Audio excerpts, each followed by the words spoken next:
네. 오늘 성경에 보면요, 옷 이야기가 나옵니다. 여러분, 인류 최초의 옷 브랜드가 뭔지 아세요? 네. 아담과 하와가 죄를 짓고 부끄러워하면서 해서 입었던 무화과 나무 잎으로 만든 옷이 인류 최초의 옷이었어요. 그 브랜드가. 아마 제 생각에는 자기들 딴에는요, 그래도 무화과 나무 잎을 따서 예쁘게 엮어가지고 자기들이 이제 부끄러운 곳을 가리고 아마 이렇게 생각했을 거예요. 이 정도면 괜찮은 옷이지 하면서 아마 생각을 했을 텐데, 문제는 뭐냐면 시간이 좀 지나가면서 이 옷이 잎사귀가 이제 마르잖아요. 잎사귀가 마르고 잎사귀 색도 변하고, 그러면 이제 이 잎사귀가 이렇게 우리 알다시피 하면은 이게 떨어지잖아요. 돌돌 말리고. 그러니까 어떻게 됩니까? 다시 또 부끄러운 것이 또 다시 드러나는 거죠. 결국 이 무화과 나무 잎으로 만든 옷은 길게 보면 옷의 기능을 제대로 못한 것이었습니다. 그때 이제 하나님께서 이 아담과 하와를 위해서 옷을 한 벌 지어주십니다. 가죽 옷이었습니다. 그러면 이 가죽 옷은 어떤 의미가 있을까요? 이제 오늘 우리가 보면요, 이 창세기 브레스트 태초에 계시죠.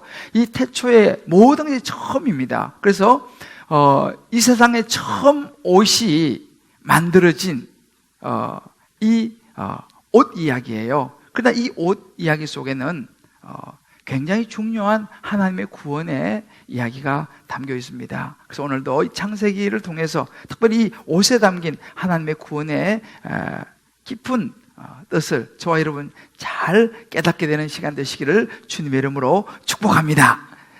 우리 지난번에 아담과 하와가 이제 죄를 지은 걸 보았잖아요. 하나님 먹지 말라고 하는 동산 중앙에 선악을 알게 하는 선악과 먹지 말라고 그랬는데 먹고 이제 죄를 짓습니다.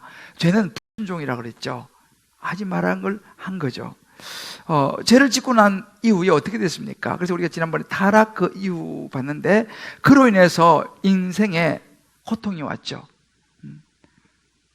뱀을 통해서 온 이 사단, 저주를 받고 저주를 받은 이 뱀, 이 사단은 자기 혼자만 죽을 수 없다 그래서 자기와 함께 했던 그 여자, 그리고 여자의 후손까지도 이제 저주를 받게 하려고 하다 보니까 그때부터 우리 인생은 끊임없이 악한 이 사단과의 싸움이 오늘날 우리의 삶 속에서 계속되고 있다라고 지난주에 나누었습니다. 그리고 여자의 일생이죠. 여자이자 또 아내이자 엄마로서 살아가는 여자의 일생이 얼마나 힘듭니까?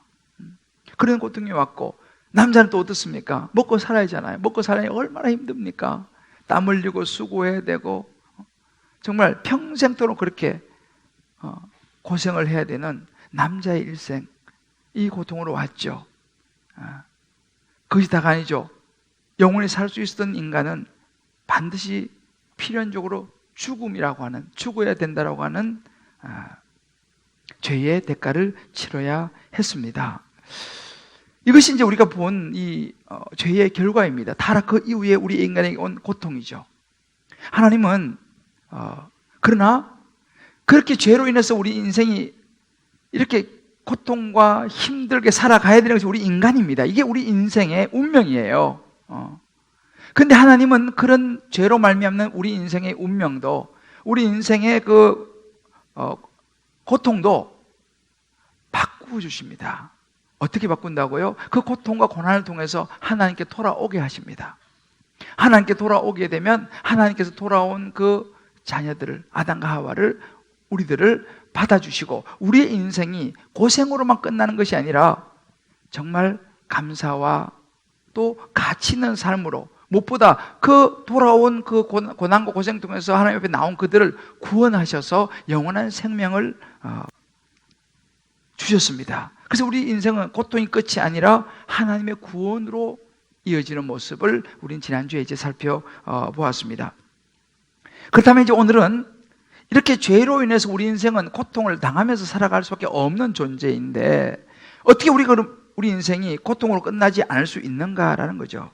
어떻게 우리 인생에 고통을 넘어서서 오히려 감사하고 정말 가치 있고 만족스러운 삶을 살아갈 수 있을까? 여기에서 이제 하나님께서 사랑을 보여주세요.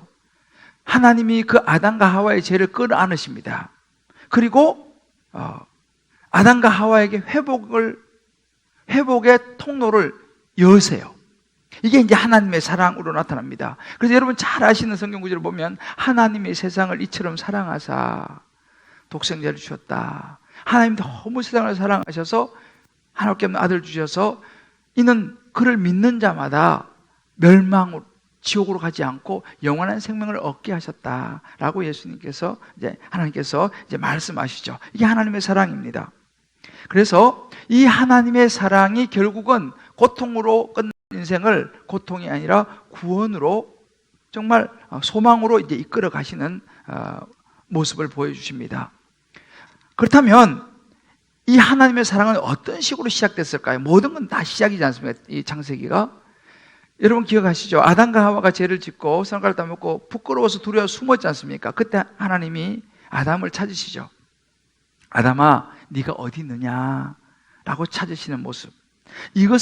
이 모습은요, 하나님의 사랑의 시작이었습니다.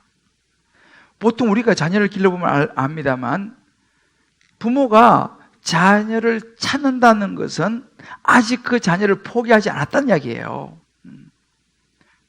우리 자녀가 너무 힘들게 해서 그냥 포기해버리면 찾지도 않습니다. 마찬가지죠. 하나님이 아담과 하와를 찾는다는 것은요, 막 뭐라 그러려고 찾는 게 아니라 네가 어디 있느냐 라고 하는 것은 아직도 내가 너희들을 포기하지 않았다. 내가 어떻게라도 너희 지은 죄를 수습해주고 내가 도와줘야겠다라고 하는 아버지의 마음이 사실 여기에 담겨 있습니다. 그렇다면 이 하나님의 그들을 회복시켜 주시고 수습해 주시고 죄의 문제를 해결해 주시기 위해서 어떤 과정을 거치셨을까요? 저는 오늘 우리를 회복시키시고 구원하시는 그 과정을 크게 한 두 가지 정도로 한번 여러분과 살펴보려고 합니다. 무엇보다 하나님은요, 아담과 하와를 우리를 죄로부터 건지시고 회복시키시기 위해서 많이 아프셔야 했습니다. 이게 하나님의 아픔입니다. 하나님은 두 가지 속성이 있어요. 하나는 공의와 하나는 사랑입니다. 하나님은요, 하나님의 법을 어긴 이 죄인은 분명히 그 부분을 짚고 물으셔야 하는 분이십니다. 죄는 그냥 덮고 넘어갈 수 없는 것이 하나님의 속성, 공의입니다. 공정함이죠. 하나님 법칙이 뭡니까? 창세기 2장 17절에 보게 되면 이렇게 말씀했습니다. 선악을 알게 하는 나무 열매는 절대 먹으면 안 돼. 너가 먹으면 반드시 죽으리라. 이게 하나님의 법칙입니다. 죄 지으면 이거 다 먹으면 너 죽는다. 그런데 아담과 하와 이것을 다 먹어버렸습니다. 어떻게 됩니까? 하나님은 공의의 하나님이시죠. 그래서 이 먹으면 죽는다라고 하는 이 죽음의 존재, 인간이 죽을 운명이 된 것이죠. 근데 이미 이건 죄를 지었어요. 그래서 인간은 죽음의 운명으로 가야 합니다. 그래서 하나님께서 뭐라고 말씀하시면 20절에 보면 이렇게 말씀하십니다.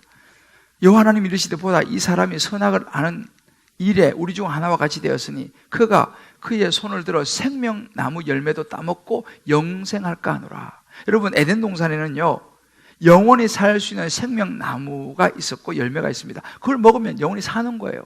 그런데 인간이 아담과 하와가 죄를 졌잖아요. 이제는 영원히 살 수 없는, 반드시 죽으리라, 죽어야 되는 존재가 됐습니다. 그런데 에덴 동산에 놔두면 그 열매 먹고 계속 살잖아요. 이건 하나님의 공의에 어긋나는 것이죠. 결국 하나님은 이 하나님의 공의를 놓칠 수가 없습니다. 여기서 이제 하나님의 사랑과 공의가 부딪히는 거예요. 너무너무 사랑하지만 공의를 이루셔야 하기 때문에 또 그들의 죄를 물어야 됩니다. 하나님은 공의를 시행하십니다. 어떻게 해요? 그 공의에 따라서 아담과 하와를 에덴 동산에서 내보내십니다. 오늘 24절을 보면요, 쫓아내시고 라고 합니다. 이같이 하나님이 그 사람을 쫓아내시고, 이 쫓아낸다는 말이 우리 한국말은 이게 조금 옛날 말인데, 이 원래 뉘앙스는 뭐냐면요. 부모가 가슴 아파하는 이 심정이 그대로 이 쫓아내시고라고 하는 이 말 속에 사실은 들어있어요. 여러분, 우리 자식 키우다 보면 막 굉장히 화가 날 때가 있잖아요. 그러면 안 되는데 막 자꾸 이렇게 하고 막 화가 나면 한 번씩 그런 얘기 하잖아요. 나가! 당장 나가! 꼴도 보기 싫어! 이렇게 막 화를 낼 때가 있잖아요. 한 번도 안 해보셨나? 왜요? 너무 화가 나잖아요. 근데 그렇게 말을 했다고 칩시다. 그러면 여러분, 그 말이 진심인가요? 아니잖아요. 우리 부모님 다 알잖아요. 내가 그러면 안 되는데 내가 자꾸 그러니까 너무 화가 나가지고 나가라고, 꼴도 보기 싫다고 그렇게 말했지만 그 말 속에는요, 진짜 나가라는 게 아니죠. 내가 너를 그만큼 사랑하고 너무너무 안타까워서 부모가 자녀에게 하는 말이죠. 사실은 어찌 보면 하나님의 공의가 그것입니다. 죄를 져가지고 에덴 동산 내보내야 되는 거예요. 왜? 하나님의 법이 그러니까. 그렇지만 하나님의 사랑이 있기 때문에 너무 가슴이 아픈 거예요. 근데 이제 에덴 동산 내보내야 될 시간이 온 거죠. 하나님은 아셨어요. 이 아담과 하와가 에덴 동산에 나가면요, 그 세상에서 그들이 감당해야 될 고통들이 있잖아요. 우리가 아까 말씀드렸지만 끊임없이 사단과 싸워야 되고, 여자로서의 또 남자로서의 또 죽음이라는 걸 맞이해야 되고, 하나님이 이걸 다 하신 거예요. 아니까 더 가슴이 아픈 거죠. 이들이 나가서 얼마나 고생을 할까. 23절에 보면 그런 얘기 나옵니다. 땅을 갈게 하시리라. 가슴이 아프지만 그것이 그들의 죄로 인해서 감당해야 될 몫이었습니다. 여기에 하나님의 가슴이 아픈 것이 그대로 드러나 있어요. 여러분, 요한일서 4장 19절에 이런 구절이 있습니다. 우리가 사랑하면 그가 먼저 우리를 사랑하셨습니다. 여러분, 우리가 하나님 사랑하는 것보다요, 하나님이 우리를 먼저 사랑하셨다고 그래요. 여러분, 부모가 자식을 더 사랑할까요? 자식이 부모를 더 사랑할까요? 누가 더 사랑하겠습니까? 우리 알잖아요. 부모가 자식을 더 사랑하죠. 왜요? 10달 동안 그렇게 품고 있다가 낳았고 또 키우고, 물론 뭐 특별한 경우는 안 그런 부모도 있지만 일반적으로는 다 자식보다는 부모가 자식을 더 사랑합니다. 이 말은 뭐냐면, 하나님이요, 우리가 하나님을 되게 사랑한 것 같지만 아니에요. 하나님이 저와 여러분을 먼저 사랑하시고 더 사랑하신 줄 믿으시기를 바랍니다. 하나님 우리를 만드셨잖아요. 만들어놓고 보기에 좋았다. 너무 하나님 우리를 사랑하셨습니다. 이 하나님이 사랑하는 이 사랑이 크기 때문에 그들을 내보내야 되고 가슴이 아픈 거죠. 여러분, 창세기 25장 이하에 보면요, 이삭의 아들 쌍둥이 형제가 태어납니다. 그 먼저 태어난 에서고 밑에가 동생이죠. 태어나는데 이 동생이 아주 약삭바로 욕심이 많았어요. 야곱이가요. 그래서 이제 자기는 간발의 차지만 형이고 자기 동생이잖아요. 형이 되고 싶었어요. 그래서 형을 속여가지고 팥죽 한 그릇에 형 장자권을 사버리죠. 그게 끝이 아닙니다. 나중에 또 당시는 장자가, 우리말로 하면 장남이죠. 장남이 아버지에게 축복을 받는 그게 있었습니다. 그런데 이 동생 야곱이가 아버지를 속여요. 아버지 눈이 좀 어두우니까 아버지를 속여가지고 자기가 형인 것처럼 해가지고 대신 장남이 받아야 되는 축복을 자기가 받아버리는 거예요. 나중에 이 형 에서가 알고 보니까 기가 막히잖아요. 너무너무 화가 났습니다. 지난번에 팥죽 한 그릇에 장자권을 사버리더만 이번엔 아버지를 속여가지고 내가 받아야 될 축복을 저 동생이 빼앗아갔다. 화가 납니다. 어떤 결심하냐면 저 동생을 죽여야겠다 생각을 합니다. 딱 마음에 굳게 결심을 했어요. 이걸 엄마 리브가가 알게 되죠. 어떡합니까? 이렇게 있다가는 아들 하나 잃게 됐잖아요. 그래서 야곱이를 몰래 불러다가 집을 떠나게 만듭니다. 어디로요? 먼 곳에 있는 외삼촌 라반의 집으로 보냅니다. 그 사랑하는 아들 떠나보내고 싶겠습니까? 근데 어떻게 아들을 살려면 방법이 없습니다. 근데 그까지 가는 길, 보통 위험한 길이 광야길입니다. 그것도 누가 같이 간 것 같아 혼자 보내는 거예요. 짐승한테 물려 죽을 수도 있고 강도 만날 수도 있고, 그 위험한 기가 막힌 그런 광야로 아들을 보내요. 왜요? 아들을 사랑하니까 살리려고. 그래서 정말 그렇게 해서 이제 떠난 이 야곱이가 자기 죄 욕심 때문에 그런 일이 벌어졌잖아요. 그리고 이제 광야 길을 가다가 고생하고 가다가 하루는 돌베개를 베고 광야 잠을 자다 거기서 하나님을 만나죠. 그리고 그의 인생이 이제 변하게 됩니다. 똑같지 않지만 어찌 보면요, 지금 하나님의 심정이 이렇게 사랑하는 아담과 하와를 떠나보내야 되는 아주 정말 위험한 고통의 인생으로 보내야 되는 그런 아버지의 심정을 오늘 우리에게 보여주고 있습니다. 여러분, 우리도 이 부분을 한번 적용해 볼 필요가 있어요. 다락방에 나가신 분들은 한번 나눠보시고, 다락방에 혹시 아직 안 가신 분은 나가시다가 밖에 종이가 있어요. 그거 하나씩 가져가셔가지고 혼자 한번 읽어보시는 것도 도움이 됩니다. 아마 여러분들도 지금까지 살아오시면서 또 지금 살아가고 있으면서 가끔씩 정말 너무너무 아픈 가슴을 안고도 올바른 공의를, 공정하게 어떤 일을 해야 할 때가 있을지 몰라요. 어떤 사람과의 관계도 마찬가지예요. 인간적으로 너무너무 내가 정말 힘들지만 올바르게 일을 처리해야 될 때가 있습니다.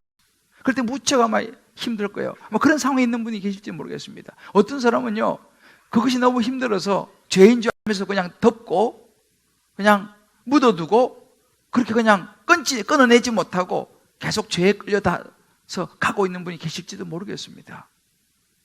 그러나 여러분, 죄는요, 너무 아프고 힘들지만은요, 과감하게 떠나보내고 끊어내야 될 줄 믿습니다.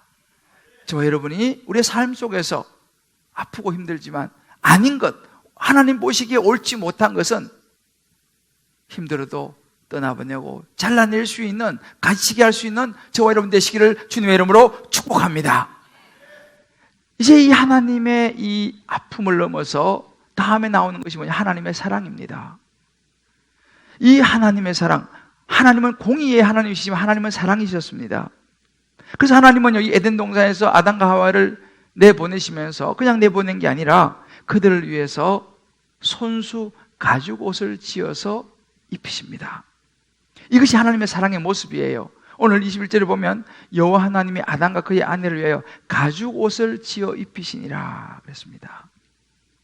이 가죽 옷에는요, 깊은 의미가 담겨 있습니다. 무엇보다 하나님의 깊은 사랑의 의미가 담겨 있습니다. 이 가죽 옷, 이 부분이 조금 어려운데요, 제가 최대한 좀 쉽게 심플하게 좀 여러분에게 설명을 해드리도록 하겠습니다. 이 가죽 옷에는 굉장히 깊은 의미가 있는데 그 중요한 의미가 뭐냐면 죄의 문제를 해결할 수 있는 유일한 방법이 들어 있습니다. 여러분, 가죽을 만들려면 어떻게 됩니까? 일단 그 가죽을 얻으려면 동물을 잡아야 됩니다. 그죠? 그 죄도 없는 동물이 죽어야 되는 거죠. 피 흘리면서 희생을 당해야 되는 거예요. 그래야지 가죽을 얻을 수 있지 않습니까? 이것이 오늘날 저와 여러분에게 어떻게 적용이 되냐면요, 그 아담과 하와의 후손들이 쭉 이제 태어나면서 오늘날 우리까지 왔는데, 이 가죽 옷의 의미는 뭐냐면요, 아담과 하와로부터 내려온 원죄가 우리 안에 있고 또 우리는 살아가다가 죄를 짓게 되죠. 그러면 이 죄의 결과는 똑같습니다. 하나님의 법칙은 똑같으니까요. 죄를 지은 사람은요, 결국은 영원한 죽음으로 가야 되는 거죠. 죄를 지은 사람은 반드시 우리로 말하면 지옥으로 가야 합니다. 하나님이 계신 천국으로 못 가요. 왜? 하나님의 법을 어겼으니까, 죄를 지었으니까. 그런데 하나님 우리를 너무 사랑하셨죠.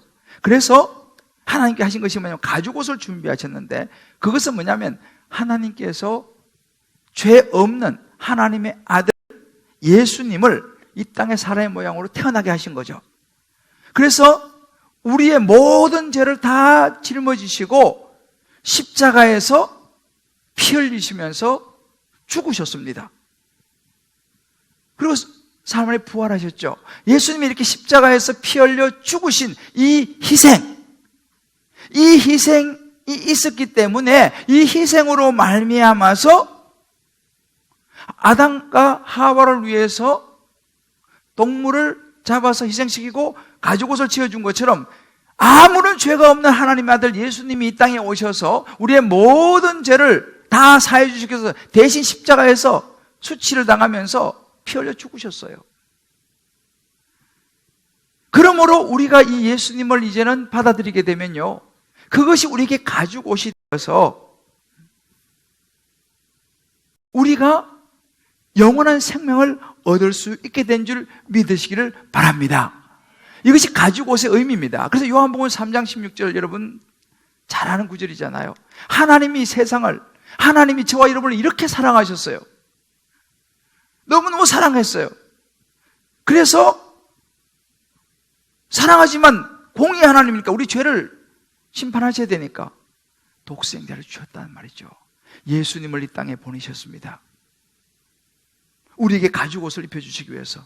그래서 이는 예수를 믿는 사람은 멸망하지 않고 영원히 살 수 있는 영생을 얻게 해주셨다라고 하는 구절이 나오는 것입니다. 그래서 사실 이 가죽 옷은요, 선물이에요. 여러분, 하나님이 아담과 하와한테 가죽 옷 지어주시고 돈 얼마 받았습니까? 안 받았잖아요. 그냥 선물로 주신 거 아니에요. 마찬가지로요, 저도 여러분도요, 우리 죄를 사함받고 영원한 생명, 천국으로 갈 수 있는 티켓, 이 선물은요, 값없이 주어진 것 줄 믿으시기를 바랍니다. 돈 받지 않습니다. 아무런 대가가 필요 없어요. 그래서 에베소서 2장 8절 이런 구절이 있죠. 너희는 그 은혜를 인하여 믿음으로 말미암아 구원을 받았으니 이것이 너희에게서 난 것이 아니요, 뭐라고요? 하나님의 선물입니다. 하나님이요, 우리에게요, 예수님을 선물로 주셨어요. 대신 우리를 위해서 십자가에 죽게 만들므로 우리를 구원하신, 이게 선물이에요. 그래서 우리가 예수님을 믿기만 하면 영원한 생명, 천국으로 갈 수 있는 선물을 받게 되는 줄 믿으시기를 바랍니다. 성경에 나오는 한 좋은 예가 있어요. 탕자의 이야기입니다. 누가복음 15장에 보면요, 한 사람 아버지에게 두 아들이 있었는데 두 번째 아들이 그냥 하여튼 그냥 망나니처럼 아주 그냥 사고를 많이 쳐요. 어느 날 이 아들이 아버지한테 와서, 아버지, 저한테 줄 재산 있죠? 미리 주십시오. 요구하죠. 어이가 없잖아요. 근데 땡깡을 부리고 그러니까 할 수 없이 그 둘째 아들의 몫을 떼서 줍니다. 가지고 가가지고 딴 데 가가지고 허랑방탕하게 그냥 다 써버리죠. 그리고 그 많은 재산 다 흡여버리고 알거지가 되어서 집으로 돌아옵니다. 그때 그 아버지가 어떻게 하는지 옷 이야기가 나와요. 누가복음 15장 22절을 보면요, 아버지는 종들에게 이르되 제일 좋은 옷을 내다가 입히라, 이렇게 말합니다. 아니, 그 아들에게 무슨 옷을 입혀요? 그렇게 사고치고 돈 재산 다 날리고 거지가 돼서 돌아오는데 내쫓아도 시원찮을 파는데 아버지가 어떻게 합니까? 내쫓지 않습니다. 오히려 종들에게 불러서 제일 좋은 옷을 내다가 입히라. 여러분, 이 옷의 의미가 뭡니까? 받아들인다는 의미예요. 내가 용서하겠다는 거예요. 너의 죄를 묻지 않겠다는 것입니다. 이게 바로 가죽 옷이었어요. 이게 용서의 의미였습니다. 그 옷을 입은 둘째 아들은요, 새로운 인생을 시작하게 되는 것이죠. 바로 이것이 가죽 옷의 의미입니다. 저와 여러분을 조건 없이, 아무런 조건 없이 예수 믿으면 받아주겠다고 하시는 하나님의 선물인 줄 믿으시기를 바랍니다. 실제로요, 하나님을 모르는 사람들 있잖아요. 예수 안 믿는 사람들, 또 착하게 사는 사람 되게 많아요. 아마 여러분 주변에도 저 사람은 뭐 예수 안 믿고 해도 참 바르게 살아, 법 없이도 살 수 있을 것 같아 라고 말하는 분들이 여러분 주변에 한두 분 있을지 몰라요. 실제로 그렇게 훌륭하게 사는 분들도 되게 많이 주변에 있습니다. 그리고 그런 분들은요, 착하고 바르기 때문에 자기가 무슨 죄를 짓잖아요. 그러면 그 죄값을 갚고 싶어 해요. 그리고 죄를 안 지려고 그래요. 실제 여러분, 이제 좀 있으면 4월 초파일이 오잖아, 그죠? 4월 초파일이 오면은 그 우리 절에 다니시는 분들 뭐 합니까? 절에 가가지고 등 달잖아요. 돈 비싸게 주고 등 달잖아요. 왜요? 자기의 죄 업보를 씻는 거죠. 그리고 돈 주고 뭐 물고기나 이런 거 사가지고 어떻게 합니까? 방생하잖아요. 그죠? 강에다가 막 보내잖아요. 왜요? 자기의 죄를 대신 갚는 거예요. 그래서 방생합니다. 그러면서 마음속에 어떤 죄책감이라든지 지은 이런 죄에 대해서 좀 마음이 홀가분해지려고 그렇게 이제 방생도 하고 이렇게 합니다.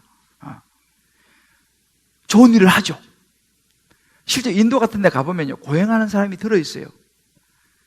이 사람들은요, 막 높은 탑 같은 데 올라가가지고요, 음식도 제대로 먹지 않고 앉아가지고 막 금욕, 고행하는 사람이 있어요.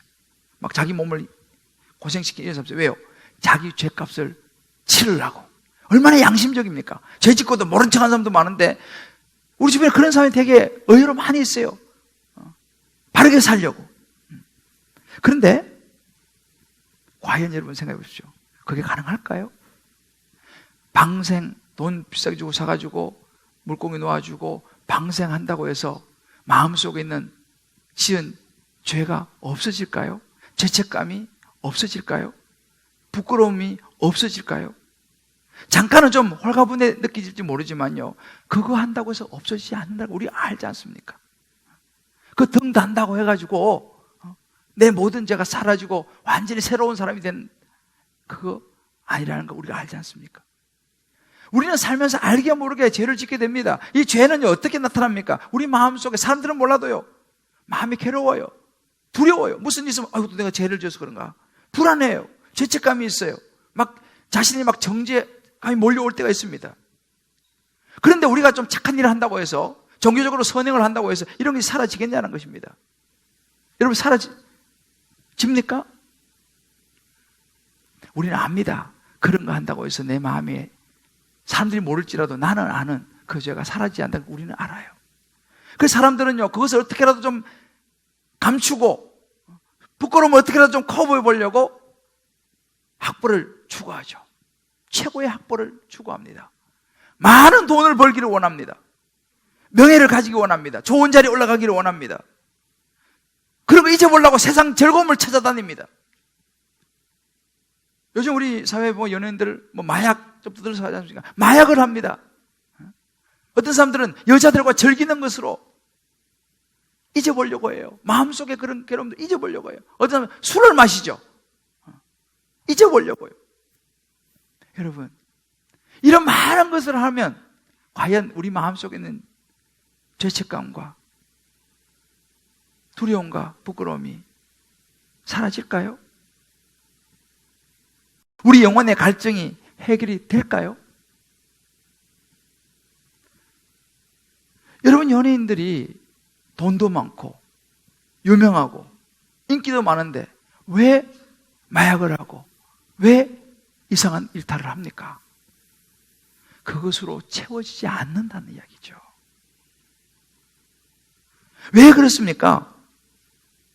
오늘 성경에 나옵니다. 아담과 하와가 만들어서 입고 부끄러움을 가리고 자기의 약점을 가리려고 만들어 입은 무화과 나무의 잎으로 만든 옷이기 때문에 그렇습니다. 잠깐은 멋지게 보이죠. 와, 최고의 학벌, 와, 돈이 많고 명예와 권력과, 잠깐은 그냥 술에 취해서 그냥 기분이 좋을 수 있어요. 마약에 취해서 그냥 좋을 수 있습니다. 근데 무화과 나무 잎사귀처럼 오래 가지를 못하죠.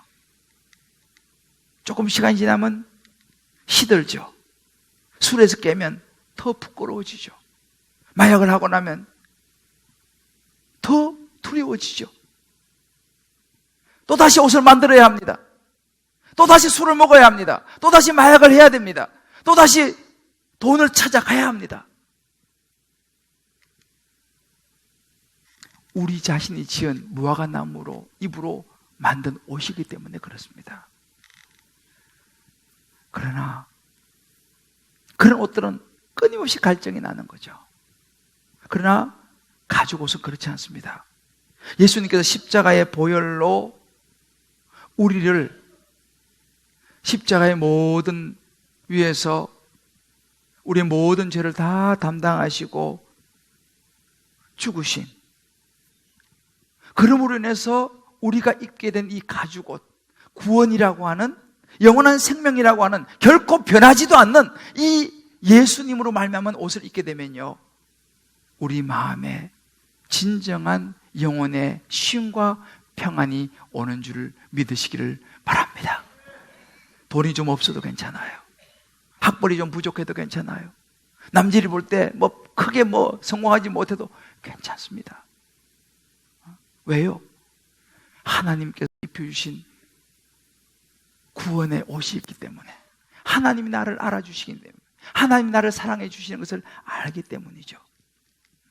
그런데 우리가 이 하나님 십자가에서 만들어주신 이 옷에, 이 가죽 옷을 잊어버리면, 우리는요, 이것을 모르면요, 끊임없이 무화과 나무 잎으로 옷을 만들어 입어야 해요. 끊임없이.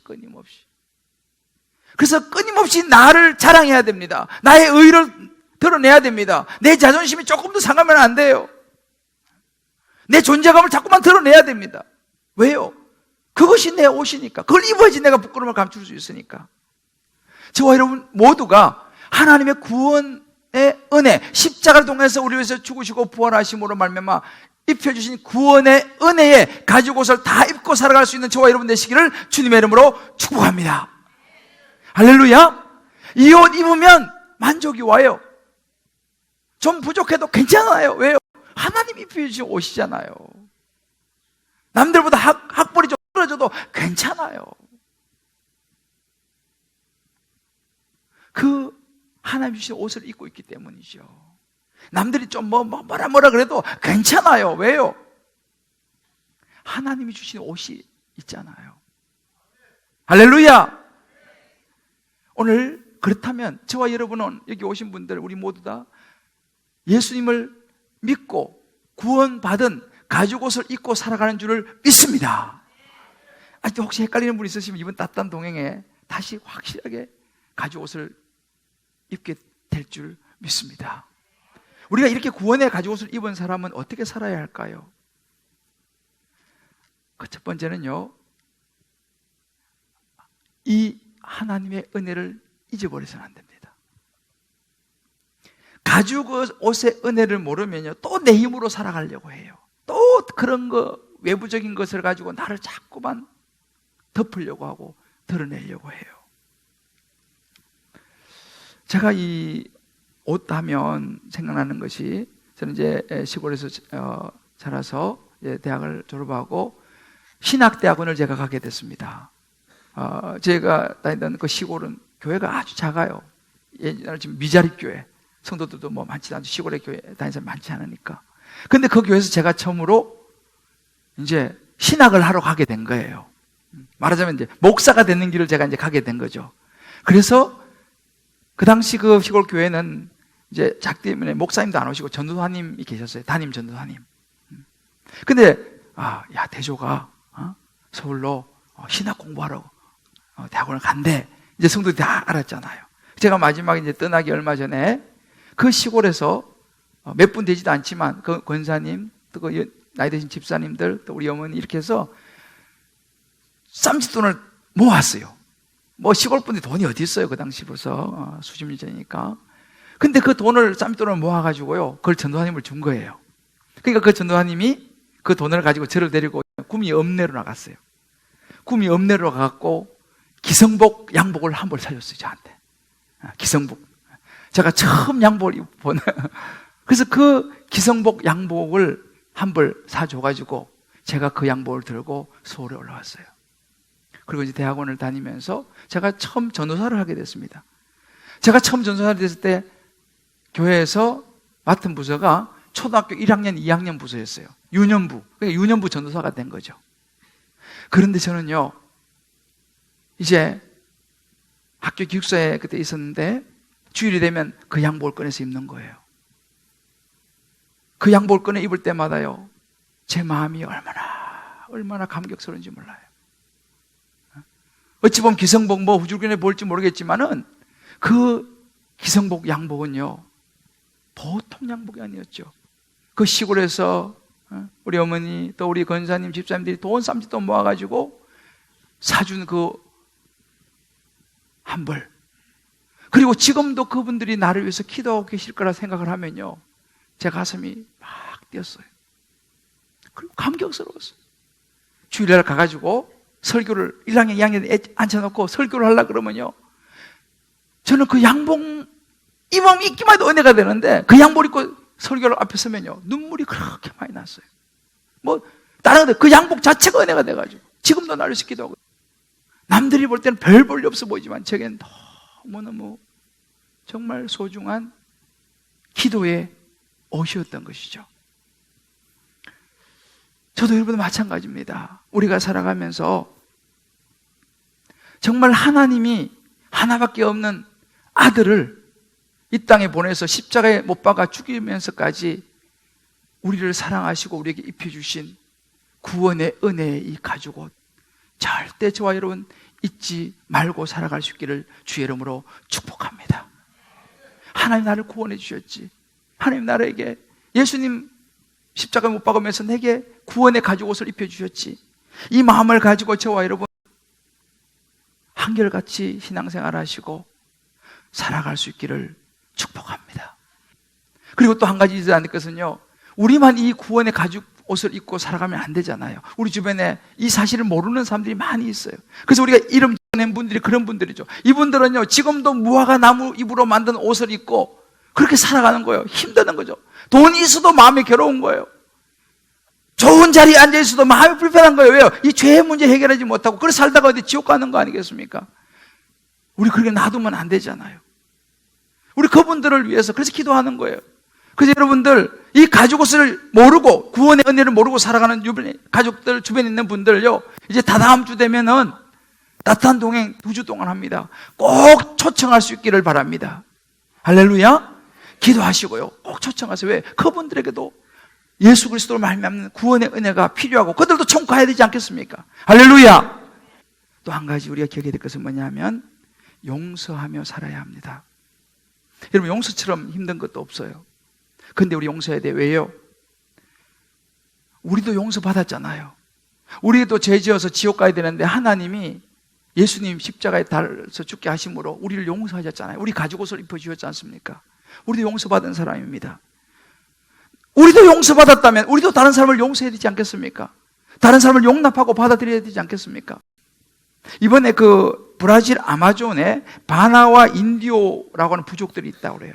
거기 한국 선교사님이 가셔가지고 20년 동안 그 사람들은 말이 언어가 없어요. 20년 동안 같이 살면서 말을 만들어주고 성경을 번역해주는 그 선교사님의 이야기를 보았습니다.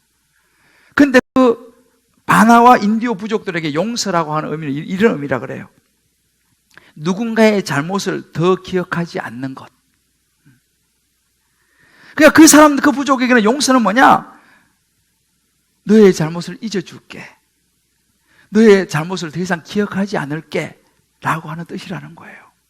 이게 뭐예요? 이게 바로 가죽 옷의 용서입니다.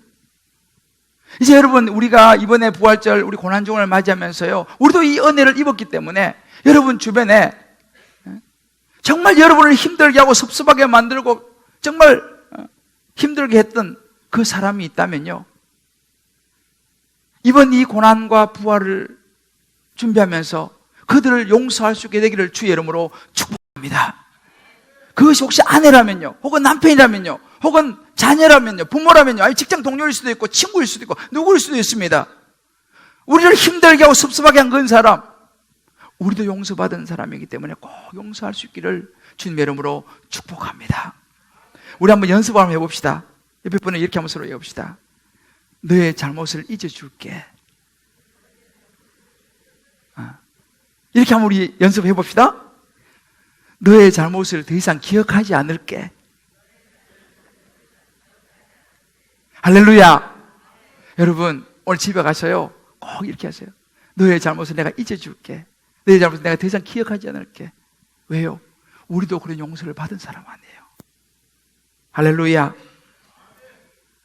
꼭 기억하시며 우리 다 허물 많은 사람들 용납하고 용서하며 과거의 허물을 잊고 살아갈 수 있기를 주의 이름으로 축복합니다. 아프고 힘들지만요, 하나님도 그러셨잖아요. 사랑하는 성도 여러분, 세상 사람들이 볼 때는요, 예수 믿는 거 후줄근해 보일지 몰라요. 아유, 그 무슨 그런 옷을 입고 다녀. 아, 예수 믿는 거, 아유, 그 뭐야. 나처럼 이렇게 좀 폼나게 좀 멋있게 재밌게 살아봐. 세상 사람들 그렇게 말할지 몰라요. 마음껏 쓰고 즐기고 누리면서 살아봐 라고 그들은 무화과 나무 잎으로 만든 옷을 입고 그렇게 살아갈지 몰라요. 우리한테 막 불쌍하다고 말할지 몰라요. 여러분, 그러나 여러분, 사실은 그게 아니죠. 시간이 좀 더 지나 보면 그들이 알게 될 거예요. 진짜 옷은 어떤 옷인지. 가죽 옷에 담긴 이 하나님의 사랑, 이 구원은 고통이 끝이 아니라 희망인 줄 믿습니다. 우리 살다가 실수할 수 있어요, 그죠? 잘못할 수 있습니다. 죄도 지을 수 있습니다. 선악을 따먹을 수 있어요.